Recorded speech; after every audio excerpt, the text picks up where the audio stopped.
O maior avião de passageiros do mundo está se desfazendo em pleno ar. Perdemos um motor. Estava vazando combustível. Os controles de voo estavam danificados.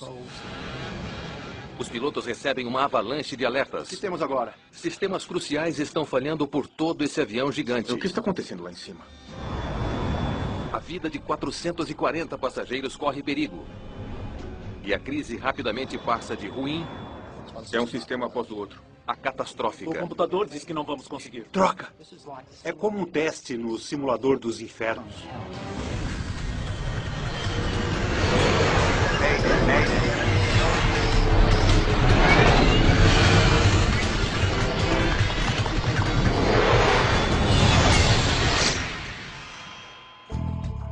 Esta é uma história real, baseada em relatórios oficiais e relatos de testemunhas.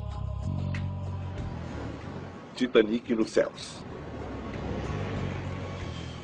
4 de novembro de 2010. O voo 32 da Qantas está reabastecendo em Singapura.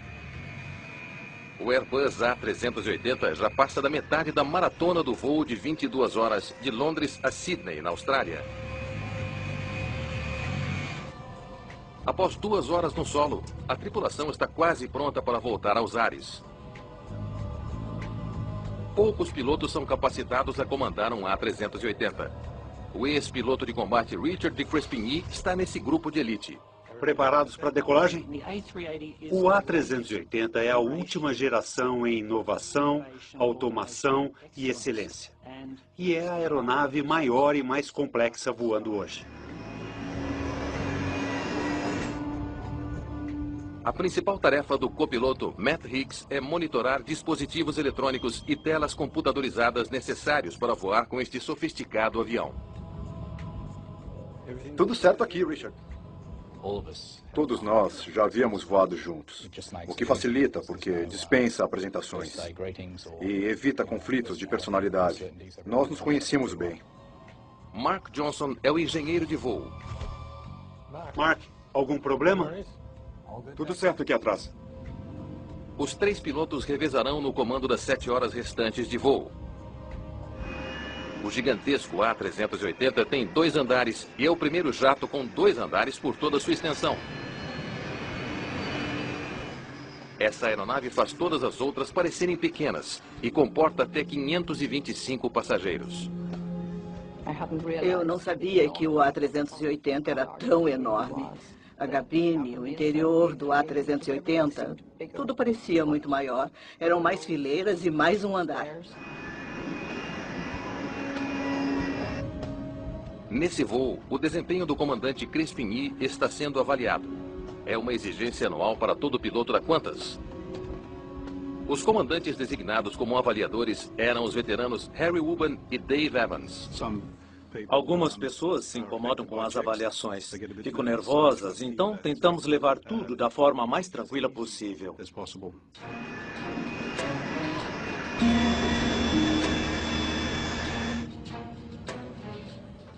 Tudo bem. Estão todos felizes? Richard, por estar sendo avaliado, estava um pouco inseguro ao taxiar e ficava perguntando se estávamos felizes. E eu disse que sim. Claro, só não derrube o avião.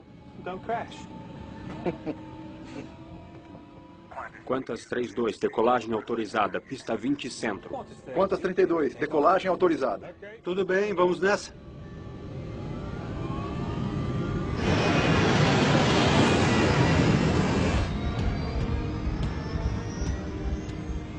Manete em posição 80 nós. Ser mais automatizada não necessariamente significa que a aeronave é mais fácil de pilotar. É apenas um jeito de pilotar diferente. O A380 é equipado com 4 grandes motores Rolls-Royce, cada um com 72 mil libras de potência. Eles desenvolvem motores maravilhosos, muito confiáveis. V1, rodar. Às 9h57 da manhã, o Qantas 32 sai do chão como previsto. Os passageiros têm uma visão única da decolagem,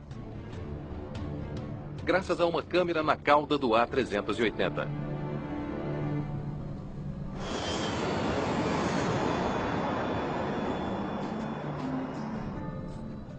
O clima na cabine de passageiros era muito descontraído. Não paramos de conversar desde que nos acomodamos. Há 250 mil sensores monitorando todas as funções da aeronave. Piloto automático. Ligado. É, de longe, o jato de passageiros mais automatizado que existe. Checklist de subida. Potência automática acionada e ECAM em ordem. O ECAM, ou Monitor Eletrônico Centralizado da aeronave, verifica os inúmeros sistemas integrados e alerta a tripulação até mesmo nas menores falhas.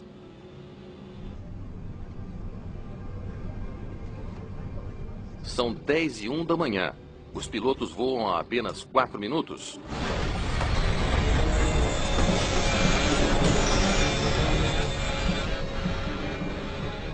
Perdemos o motor. Parecia escapamento de carro estourando. A explosão foi alta. Foi grande. Todo mundo disse, o que foi isso?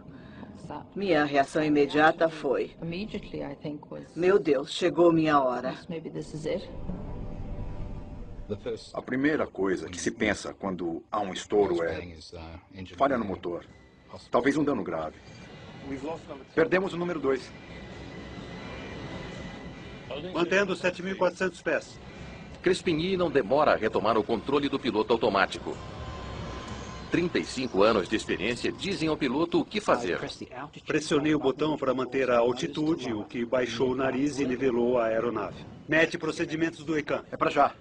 O comandante pede que Hicks interprete os dados do ECAM. Ele tem que avaliar cada mensagem e descobrir a melhor forma de responder a cada uma. Tínhamos que analisar os dados para entender o que estava acontecendo com a aeronave. Enquanto o comandante faz uso de toda a sua habilidade como piloto, Hicks tem que rapidamente compreender o que o ECAM está dizendo. Uma avalanche de mensagens de erro por todo o avião em sistemas aparentemente não relacionados. Não dá para saber quantas mensagens são, mas você sabe que estão chegando. Porque há uma seta para baixo na tela indicando que há novas mensagens.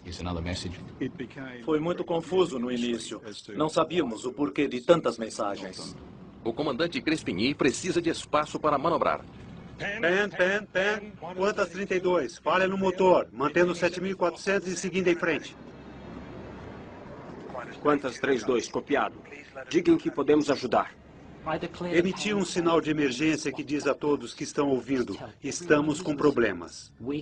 E diz à torre de controle, libere o espaço aéreo e não nos incomode com transmissões. Nos deixe resolver o problema. Mas os alertas do ECAM não paravam de chegar. O número 2 está superaquecendo. O motor danificado está perigosamente quente. Esse avião de última geração corre sério risco de se transformar em uma bola de fogo. Não conseguimos ver o motor porque ficava debaixo da asa. Meu Deus! Mas víamos o combustível jorrando para fora. As asas do A380 contêm toneladas de combustível altamente inflamável. E nos perguntávamos o que aconteceria a seguir. A tripulação quer cortar o fluxo de combustível antes que o motor danificado pegue fogo. Desligar a chave geral do 2? Confirmado. Mas é tarde demais. Um alarme avisa a tripulação que o motor está em chamas. Incêndio durante o voo é uma das emergências mais graves e imprevisíveis que uma tripulação pode enfrentar. Quase sempre acaba em desastre. 11 de julho de 1991. A fumaça penetra na cabine de passageiros de um DC-8 momentos após a decolagem de Jeddah, Arábia Saudita. Enquanto o piloto tenta pousar, as chamas invadem toda a cabine e consomem o avião, matando todas as 261 pessoas a bordo.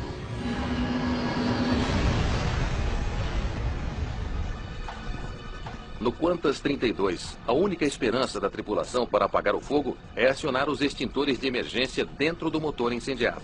Fogo no número 2. Acionar o botão? Confirmado. E cruzar os dedos para que funcione. O alarme cessou. Acho que o incêndio foi contido. Confirme a informação, por favor. Foi estressante. Foi difícil. Se havia fogo em uma das asas durante o voo, o melhor era pousar logo, em vez de ficar tentando resolver os problemas no ar.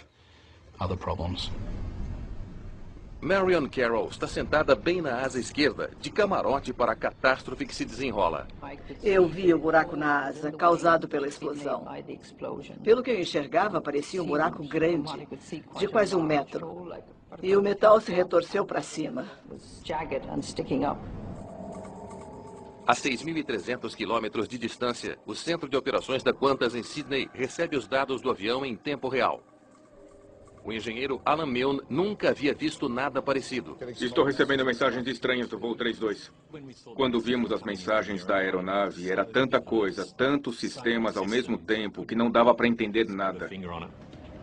Enquanto isso, na ilha de Batam, na Indonésia, os moradores encontram evidências de um desastre aéreo. Os destroços geram especulação na mídia de que o avião da Qantas caiu.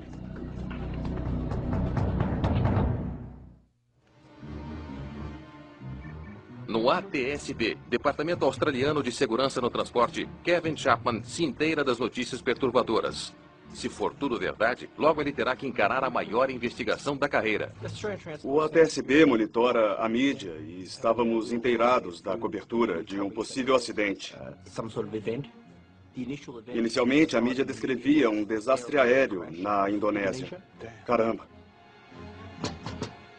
Um A380 da Qantas caiu na Indonésia.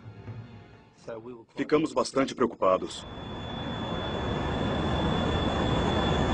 Falha e explosão no motor já haviam causado tragédias fatais no passado. 19 de julho de 1989. Um DC-10 da United Airlines para Chicago perde um motor em pleno voo. Os estilhaços rompem o sistema hidráulico, tornando o avião praticamente incontrolável. O pouso forçado em Sioux City, Iowa, mata 111 das 296 pessoas a bordo.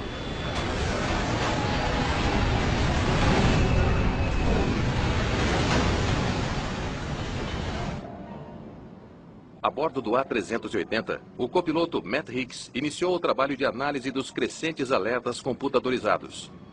A tripulação tem que responder corretamente a cada mensagem antes de passar para a próxima. Slats 1 e 2 em ordem. O que temos agora? Hidráulica. Foi como lavar pratos num restaurante. Você mal acabava uma verificação e já havia outra, outra e outra e outra.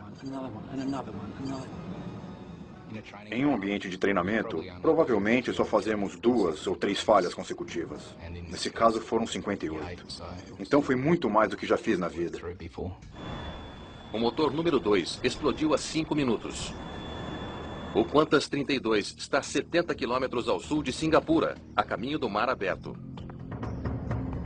Os pilotos querem retornar, mas a manobra é arriscada, sem saber a gravidade dos danos do avião.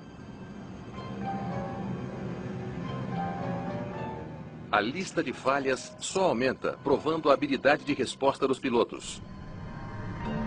Um passo em falso pode levar a um dos desastres aéreos mais fatais que o mundo já viu.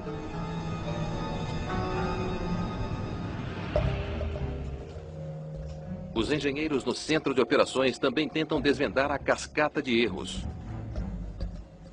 O Qantas 32 parece estar falhando de quase todas as formas possíveis. Ninguém sabe por quanto tempo o avião pode permanecer no ar. É um sistema após o outro. Minha primeira impressão foi a de que era um problema nos alertas. O avião estaria enviando mensagens falsas de erro. O que está acontecendo lá em cima?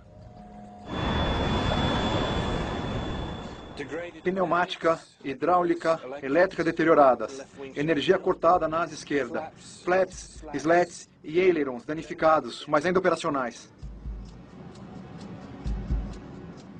Dave, preciso que fale com os passageiros e explique a situação. Senhoras e senhores, estamos resolvendo problemas em um motor. Ele estava muito calmo e nos tranquilizou. O tom de voz dele nos tranquilizou. O comandante Crespigny sabe que o tempo está se esgotando. As falhas estão se acumulando e o avião pode muito em breve sair do controle. Ele tem que pousar a aeronave danificada. Isso significa fazer um retorno e voltar a Singapura. Singapura, Qantas 32. Solicitamos um retorno à esquerda a Singapura. Qantas 32, Singapura. Vire à esquerda e siga a A020. Estamos estáveis para esse retorno? Logo saberemos. Crespigny vira centímetro a centímetro, sabendo que pode perder o controle a qualquer momento. Leva-se tempo para preparar o pouso de uma aeronave, para se entender a aeronave que vai pousar. Mas à medida que o tempo passa, as coisas pioram. E não queremos ficar nem um minuto a mais que o necessário no ar. Singapura é o maior aeroporto em 350 quilômetros. Sua pista gigantesca é a grande chance de um pouso seguro. A pista de Singapura tem 4 quilômetros e normalmente só precisamos de 1.800 metros para pousar com peso máximo. Mas estávamos 40 toneladas acima do peso máximo. Crespigny completa o retorno a Singapura. Com a manobra, a tripulação recobra a confiança de que o gigante está sob controle. Fazer o retorno é uma coisa. Pousar o A380 deteriorado será bem outra. Os pilotos precisam saber mais sobre o dano e seus possíveis efeitos. Mark, por que não dá uma olhada na asa? É para já. Da cabine, não víamos as asas, nem os motores. Mark seria nossos olhos e ouvidos na aeronave. Após alguns minutos, um dos pilotos apareceu e olhou janela por janela. Eu o chamei e disse que, do meu assento, dava para ver perfeitamente o buraco. O engenheiro de voo tem uma visão clara. Johnson consegue ver que a asa foi perfurada de cima a baixo. E a causa do estrago é óbvia. O motor interno esquerdo virou pedacinhos. É muito ruim. Não, ficaremos bem. Não se preocupe.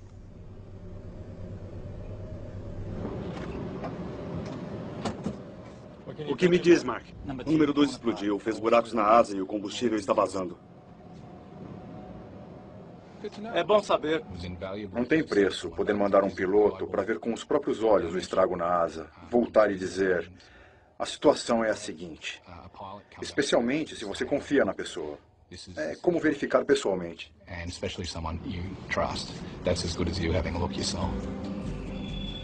A notícia ajuda a explicar por que tantos sistemas estão falhando. Controles de voo vitais passam pela asa. Estilhaços do motor que explodiu destruíram muitos deles. Obviamente, muitos componentes hidráulicos passam pelas asas. Fazia sentido que o sistema hidráulico estivesse danificado. Isso esclareceu muitas das informações que recebemos. Foram tantas checklists, umas 100 no ar, que Matt levou 55 minutos para estabilizar a aeronave de modo que a situação não piorasse. Isso é inédito na história da aviação. Saber a causa da pane não torna o voo mais fácil. Os danos nos sistemas elétrico e hidráulico podem causar uma falha inesperada, enquanto a tripulação tenta pousar. Os pilotos decidem voar em círculos próximo ao aeroporto para traçar um plano. Dave, preciso que faça os cálculos para pouso. O comandante avaliador Dave Evans é solicitado. 3 motores, carga máxima, tudo isso. Ele utiliza o software de pouso do A380 para calcular o quanto de pista será necessário para parar esse avião enorme. O computador diz que não vamos conseguir. A pista é curta. Com as 9 falhas que informei ao sistema e as condições de superfície de Singapura, com nosso peso máximo para pouso, eu não tinha uma resposta. O A380 estava pesado devido ao combustível. Não havia consumido quase nada das 105 toneladas abastecidas para o voo a Sydney. Não podemos descartar combustível? É uma boa ideia, mas não tem como. As bombas de transferência não funcionam. Droga! Alguém pode me dizer o que está funcionando? O peso do combustível inflamável significa que qualquer tentativa de aterrissagem será extremamente perigosa. Estávamos cerca de 40 toneladas acima do peso máximo para pouso. Quanto mais pesado, mais pista e maior a velocidade na aproximação. Evans refaz os cálculos. O computador levou em consideração o pior cenário.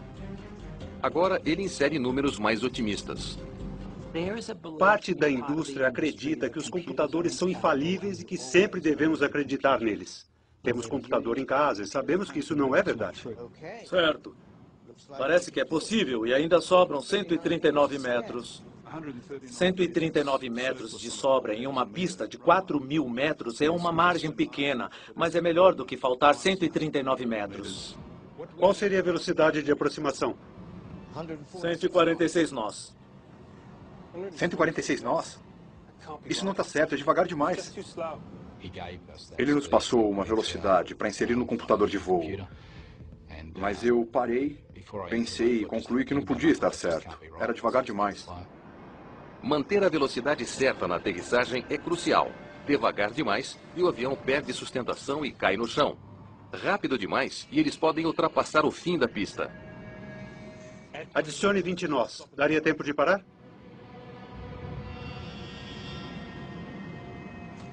Boa observação, Matt. Sim, pode ser a 166 nós.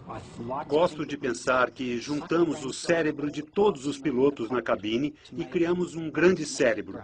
E essa inteligência foi utilizada para solucionar os problemas no voo, que foram inesperados e inimagináveis.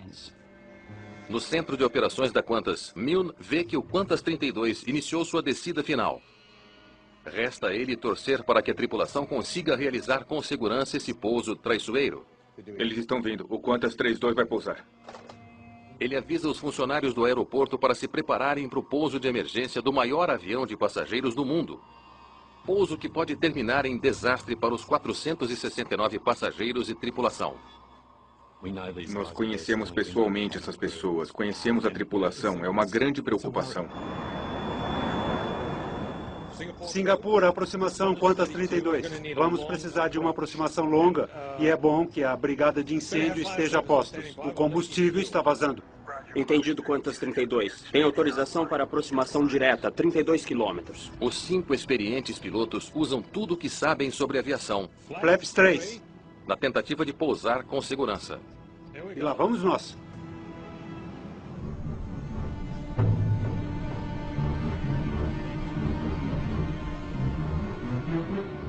Crespigny ainda não sabe se o avião tem a precisão necessária para a aterrissagem. 4.500 pés. Ele quer descobrir enquanto ainda há tempo para erros. Eu gostaria de fazer uma verificação de controle. Quando a capacidade aerodinâmica da aeronave é desconhecida, é preciso se certificar de que é seguro antes de pousar. E é a chamada verificação de controle. Tudo bem, vamos ver o que podemos fazer. O comandante Crespigny inclina o avião com cuidado à esquerda para simular o alinhamento com a pista. Nosso controle de rolamento estava deteriorado. Perdemos 65% desse controle. Tínhamos que nos certificar de que o avião podia voar antes da aterrissagem. Muito bem. Ao inclinar o avião para a direita, quase não tem controle suficiente para concluir a manobra. Ele está descobrindo rapidamente os limites do avião danificado. Se os poucos controles de voo restantes estão trabalhando no limite, certamente nossa margem para manobras no solo é muito pequena. Quando executamos a verificação de controle, achei as respostas lentas demais. E acho que o Richard também achou. A tripulação sabe que haverá apenas uma chance de alinhamento com a pista. Não pode haver nenhum ajuste de última hora. E eles também descobrem um obstáculo potencialmente catastrófico. A hidráulica do trem de pouso ainda está offline. O sistema automatizado que baixa o trem de pouso está danificado. Eles só podem abrir e torcer para que caia com força suficiente e trave. Baixar trem de pouso? Confirmado. Se o trem de pouso não se travar, a tripulação não tem esperança de pousar com segurança.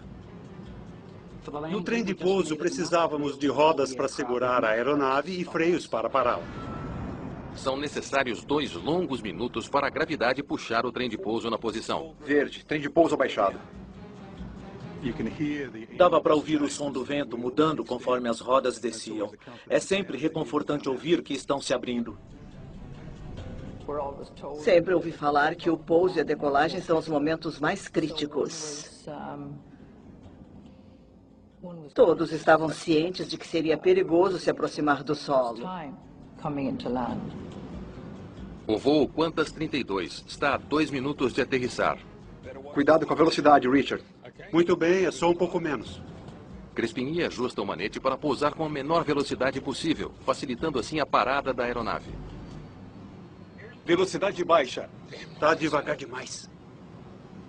Velocidade baixa. O Airbus está quase entrando em stall. O avião vai perder a sustentação e cair feito pedra se o fluxo de ar diminuir mais. Mas se estiver rápido demais, o avião não vai parar antes do fim da pista. É um equilíbrio precário. E aí, velocidade estável. Se aumentássemos 3 nós, cairíamos da pista. Se diminuíssemos 1, o alarme soaria. A habilidade de Crespigny de manter o avião alinhado com a pista está gravemente limitada. Singapura, qual é o vento de superfície? 170 graus a 5 nós. Se a tripulação errar a pista, não há como o avião deteriorado fazer outra tentativa. Todos prontos? No fim das contas, chegou a um ponto em que já tínhamos feito de tudo. Alguém tem outra ideia? Não. Então vamos pousar.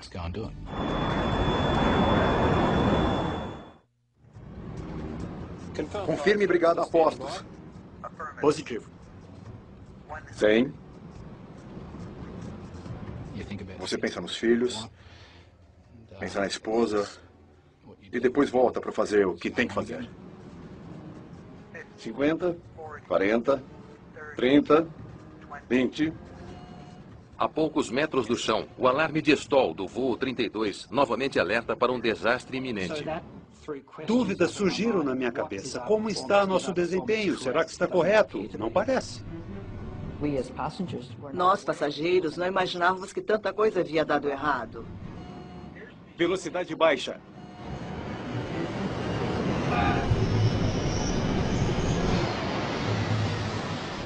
O avião está engolindo 80 metros de pista por segundo. Perdemos um reverso, metade dos spoilers das asas não funcionava e os ailerons não estavam fazendo a função de freio.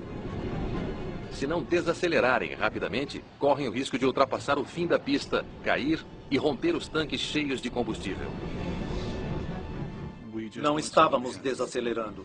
Pise aí! O Matt gritou. Pise aí, freios! Freios! Freie, pise nos freios! Vai, empurre! Freios! Freio máximo, Rich! Pedi que ele freasse com força, ele disse. Meu pé está colado no chão. Segura aí, Rich! Pise fundo! Finalmente, após 2 horas de sufoco, o Qantas 32 para na mesma pista da qual decolou, restando 150 metros.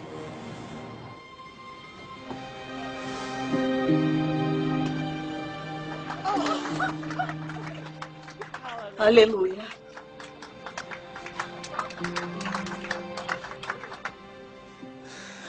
Lindo. Bem-vindos a Singapura. Tenho muito orgulho de todos que estavam naquela aeronave, da equipe técnica, dos pilotos e de toda a tripulação. Tenho muito orgulho das decisões que tomamos e da forma como trabalhamos em conjunto, com coesão.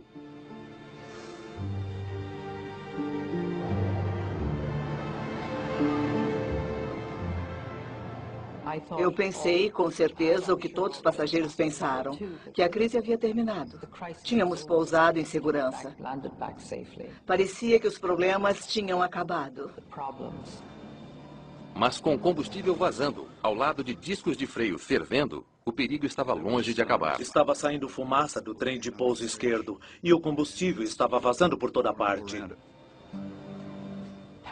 Os passageiros viam combustível vazando da asa. Alarmes estavam soando na cabine.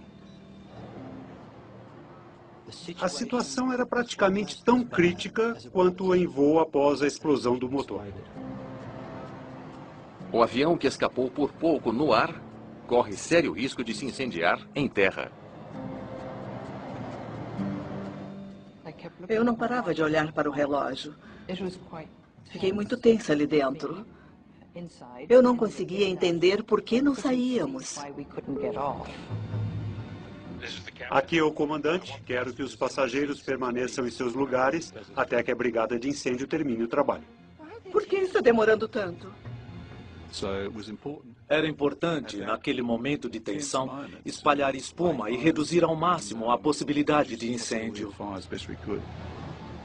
Enquanto a brigada de incêndio espalha espuma para retardar o fogo, Crespigny tem que tomar uma difícil decisão: manter os passageiros a bordo ou evacuar o avião imenso. A única resposta que tenho para dar sobre evacuar ou não é: se alguém entra na sua casa, você está mais seguro dentro da casa ou fora? O argumento para tirá-los de lá? British Air Tours voo 28 em 1985. Um 737 desiste de decolar após o superaquecimento de um motor que pega fogo. Os pilotos freiam e se dirigem a uma pista de taxiamento. A evacuação tem início em segundos. Mas a fumaça do fogo alimentado pelo combustível invade a cabine de passageiros. Os bombeiros agem rápido.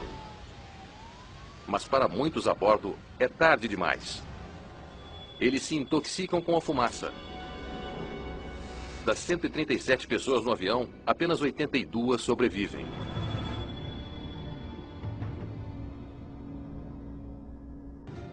Crespigny sabe que as 16 saídas com escorregadeiras podem tirar todos os passageiros de lá em 90 segundos. Ele também sabe que o preço é alto. De 5 a 10% dos passageiros provavelmente vão se ferir gravemente. Quando uma evacuação é iniciada, não tem como parar. Decidimos mantê-los a bordo porque o ambiente de fora era tóxico. Naquele momento, Crespigny considerou que os passageiros estavam mais seguros dentro do avião do que na pista inundada de combustível. Desligando a chave geral dos motores. A tripulação dá início aos procedimentos de desligamento dos motores. Quantas 32, por favor, desligue o motor número 1. Uma mensagem de rádio do comandante dos bombeiros alerta para mais um problema. Já desligamos todos os motores. Ele está certo. O número 1 ainda está ligado. Desligue. Não dá, não consigo desligar. O dano na asa esquerda cortou os controles que deveriam desligar o motor externo. Não conseguíamos desligar o motor e o ambiente de fora estava cada vez mais tóxico. Não é para ser assim. É como um teste no simulador dos infernos. Os bombeiros não conseguem fazer seu trabalho com o motor de uma das maiores aeronaves do mundo funcionando a poucos metros.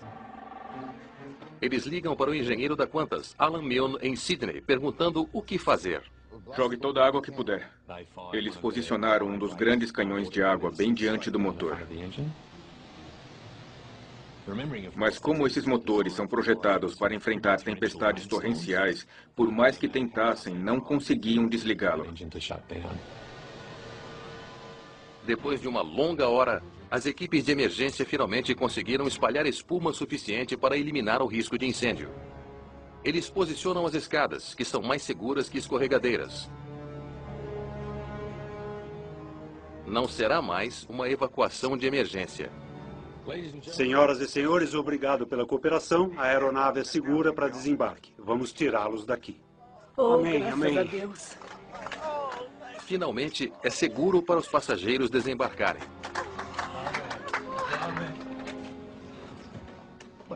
Quando finalmente saímos do avião, o alívio foi muito grande. Minhas pernas estavam tremendo. E eu pensei, por que minhas pernas estão tremendo? Eu estava mais nervosa do que imaginava. Todos os passageiros desembarcaram em segurança. Mas o motor número 1 não quer desligar. Sim. A mangueira de água não está funcionando. O que mais podemos fazer? Tente jogar espuma. Veja se isso desliga o motor. Não tínhamos mais opções. Só nos restava jogar espuma extintora no motor. E foi isso que desligou esse motor. 3 horas após o pouso dramático, os pilotos estão liberados. Quantas 32 é com satisfação que eu confirmo. O motor finalmente desligou. Obrigado, Singapura. Nos vemos na pista. Bom trabalho. Parabéns, Parabéns.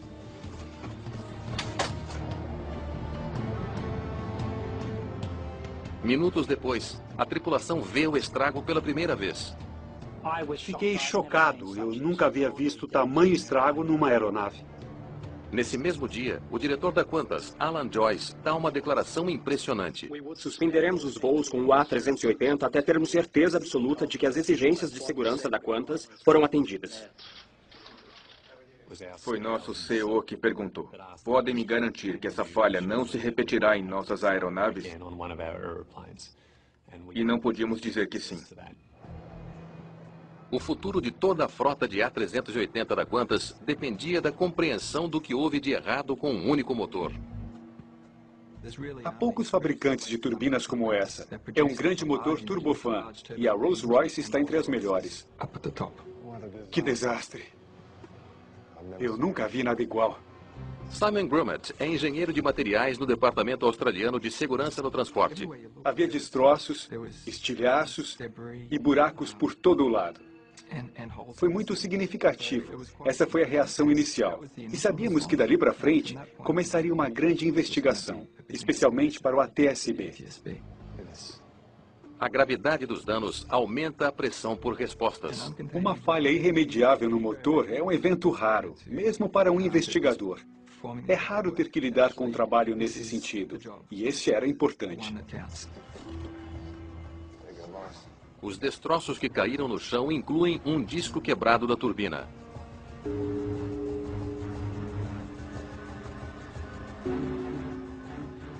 É feito de liga de níquel e é uma das partes mais robustas da aeronave. Vamos levar a Rolls-Royce e ver o que dizem lá. Sabíamos que havia sido uma falha no disco da turbina. O próximo passo era descobrir por que o disco da turbina falhou. O disco de 160 quilos é uma das partes mais cruciais do motor. As enormes palhetas da hélice podem atingir a velocidade do som, deslocando o ar pelo motor para a combustão.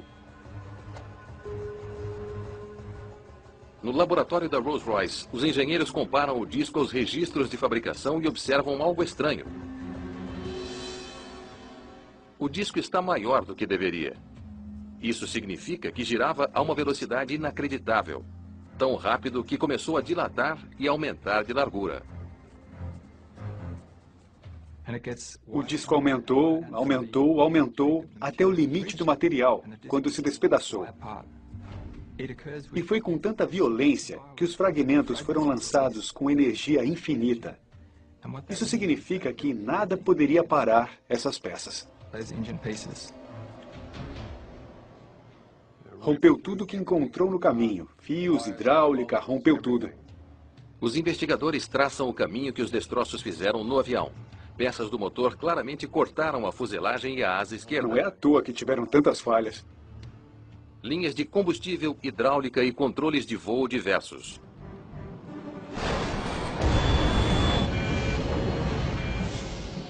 O dano explica por que os pilotos receberam tantas mensagens de erro após a explosão do motor.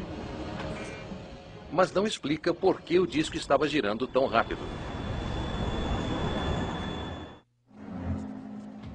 Os investigadores analisam o motor na busca de uma possível explicação para a falha catastrófica do disco da turbina.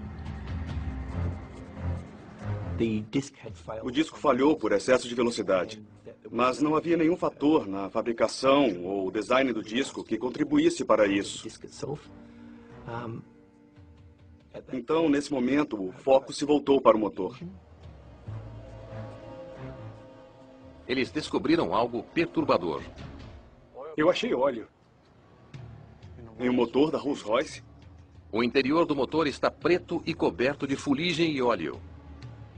Essa evidência diz a Grummet que o fogo foi alimentado por óleo. Deve ter ocorrido um vazamento de óleo no motor. Grummet examina o motor em busca da fonte desse óleo. Kev, nesse momento, o investigador-chefe já estava participando da desmontagem. Eu o chamei e disse: Kev, acho que descobri.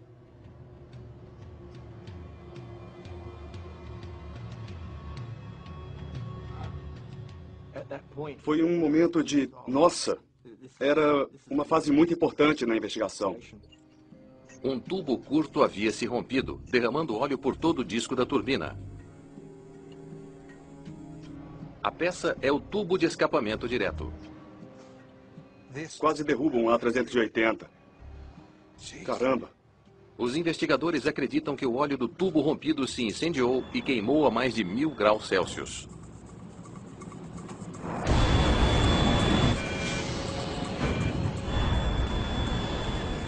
Fogo no número 2. Acionar botão? O fogo danificou o eixo de acionamento, permitindo que o disco da turbina girasse cada vez mais rápido até se despedaçar e passar quebrando tudo que via pela frente. A tripulação não podia ter feito nada para evitar. Quando há fogo dentro de uma turbina a gás, é praticamente impossível extingui-lo, a não ser desligando o motor. Nesse caso, o incêndio interno, devido ao óleo, ocorreu de forma tão rápida e repentina que não havia chance da tripulação desligar o motor antes de sua falha. Os investigadores já têm o principal suspeito. Mas o que levou um tubo simples, fabricado por uma das maiores marcas de motor do mundo, a se romper e quase destruir uma aeronave de 400 milhões de dólares?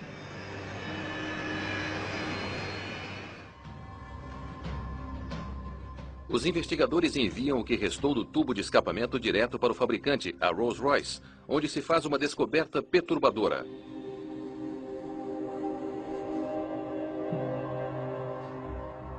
Um lado do tubo é mais fino que o outro. Foi por isso que ele se rompeu, espalhando óleo por todo o motor e causando um incêndio quase catastrófico. Não é à toa que se rompeu. Estamos falando de 0,35 milímetros. É a espessura de algumas folhas de papel. Os investigadores estudaram o relatório do fabricante e entenderam por que um lado do tubo de escapamento direto era perigosamente fino. Foi um erro de fabricação. A investigação se surpreendeu por uma organização tão madura como a fabricante de motores Rolls-Royce estar envolvida nessa situação. A ATSB imediatamente avisa as outras companhias aéreas de que seus A380 estão em risco. Apenas 29 dias após o acidente, eles emitem um relatório alertando que um tubo de escapamento direto defeituoso causou um incêndio que levou a uma falha irremediável no motor do Qantas 32. E aconselharam as companhias aéreas a inspecionar suas frotas. A questão que se levantou foi: o que vocês vão fazer agora? O diretor do ATSB, Martin Dolan, logo traz a resposta da Rolls-Royce. E se o problema for detectado em qualquer um dos motores, eles serão tirados de circulação. Há 20 aviões A380 com o mesmo motor Rolls-Royce voando pelo mundo. Em 34 motores foram encontrados tubos de óleo suspeitos. Devido à investigação, todos os motores com tubos de alimentação em desconformidade foram retirados do mercado. A Rolls-Royce fez mudanças significativas no sistema de controle de qualidade. Introduziram um programa de software que basicamente remove o combustível do motor em casos semelhantes. Os investigadores concluíram que o voo 32 só acabou bem devido à tripulação muito bem treinada, que reagiu rápida e efetivamente quando a tecnologia mais sofisticada da aviação falhou.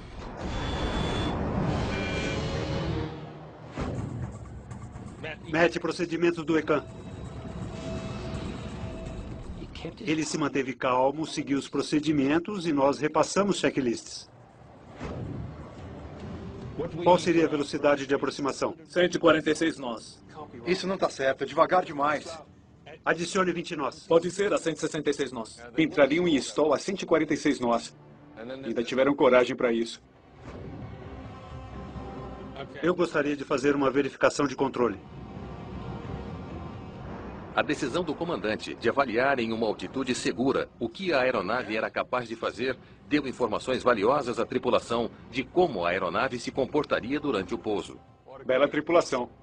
Uma aeronave moderna, como o A380, é toda automatizada. Mas como toda automação, pode falhar. O elemento humano é sempre necessário. Vimos que a equipe trabalhou em conjunto para obter o melhor resultado diante da situação adversa, e o resultado foi bom. O foco não sou eu como comandante do voo Qantas 32. É a aviação que nos últimos 110 anos compartilhou conhecimento e experiências para tornar a aviação mais segura aos viajantes. Eu acho que, em todos os sentidos, a história do Qantas 32 está entre as maiores da aviação.